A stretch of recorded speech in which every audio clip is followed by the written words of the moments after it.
দেখেন, যেই আলোচনাগুলো আগে ফেসবুকে চলতো, গণমাধ্যমে বা টেবিল টকে চলতো, এখন সংসদে আসছে এবং সেটি হচ্ছে ইউনূস সরকারের আমলে দুর্নীতি। বলা হচ্ছে যে মাত্র 18 মাসের সরকার তারাও দুর্নীতি থেকে পিছপা হয়নি এবং বিশেষ করে ওই সরকারের নবীন সদস্যদের বিরুদ্ধে দুর্নীতির অভিযোগ আছে। একথা আজকে বলেছেন পররাষ্ট্র প্রতিমন্ত্রী শামা ওবায়েদ এবং এই কথার প্রেক্ষিতে নাহিদ ইসলাম তার প্রতিবাদ করেন।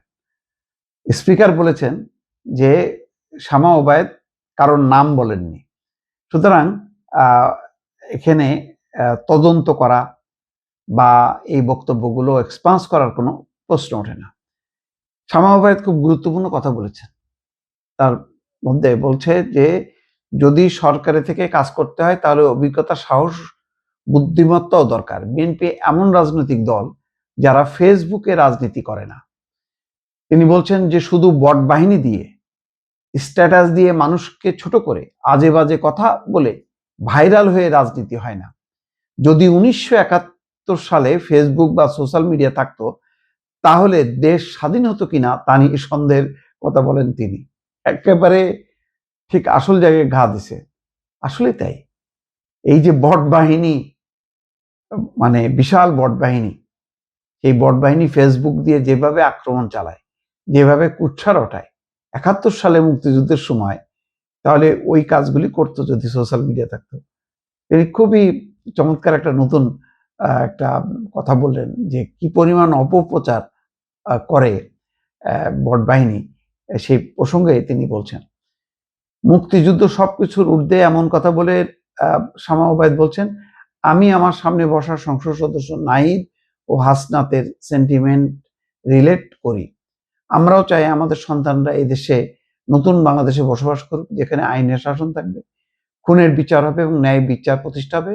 আমরা যদি কাদা ছোড়াছুড়ি না করে ঐক্যবদ্ধ থাকি তবে এই পার্লামেন্ট থেকে গুণগত উন্নয়নের সূচনা হবে। শামা ওবায়েদের বক্তব্যের পর নাহিদ ইসলাম ফ্লো নেন।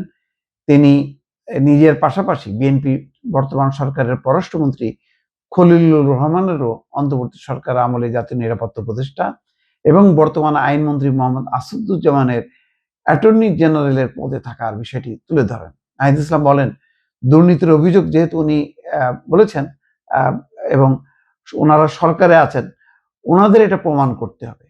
এটার প্রমাণ জাতীয় সংসদে যেহেতু বলেছেন প্রমাণ দিতে হবে। নাহিদ ইসলামের নামে কি দুর্নীতির অভিযোগ উঠেছে, নাহিদ ইসলাম কোথায় দুর্নীতি করেছেন, সেই প্রমাণ আমি ওনাদের কাছে যাচ্ছি। তখন স্পিকার বলছেন যে পররাষ্ট্র প্রতিমন্ত্রী তার বক্তব্যে কারোর নাম বলেননি। আসলে তিনি নাম না বলে সামগ্রিকভাবে বলেছেন। তার মানে দেখেন, ঘুরে ফিরে সেই অন্তর্বর্তী সরকার অবস্থাটা এমন যে এখন শেখ হাসিনার দুর্নীতি অনিয়মের পাশাপাশি অন্তর্বর্তী সরকারেরও দুর্নীতি অনিয়মের প্রসঙ্গটা তোলা হচ্ছে এবং বারবার বলা হচ্ছে যে তারা ক্ষমতালোভী, তারা দুর্নীতি করেছে। এবং আশ্চর্য রকম দেখেন মিল হলো, শেখ হাসিনার বিরুদ্ধে, তার সরকারের বিরুদ্ধে যখন বলা হয় তখন যেমন জবাব দেওয়ার কেউ থাকে না, ঠিক অন্তর্বর্তী সরকার বা ইউনূস সরকারের অবস্থাও তাই। যখন নাকি তাদের বিরুদ্ধে বলা হয় তখন কেউ সরাসরি এমন দাবি করে না যে না, ইউনূস সরকার কিন্তু পবিত্র এবং তারা একটা মহান কাজ করছে। এই মানে দাবিটা কেউ করে না। কেউ ইউনূস সরকারকে ওন করে না, যেমন হাসিনা সরকারকে ওন করে না। কি অদ্ভুত মিল। আর দুর্নীতি অনিয়ম এতদিন তো ফেসবুক, গণমাধ্যমের টকশো আলোচনায় বারবার এসছে, এখন সংসদেও কিন্তু আলোচনা আসছে। এবং সরকার যদি সত্যি সত্যি সিরিয়াস হয়, কিছু মন্ত্রণালয়, কিছু ব্যক্তিকে ধরে যদি তদন্ত শুরু করে, তখন কিন্তু পানি অনেক দূর গড়াবে, এটা বলা যায়।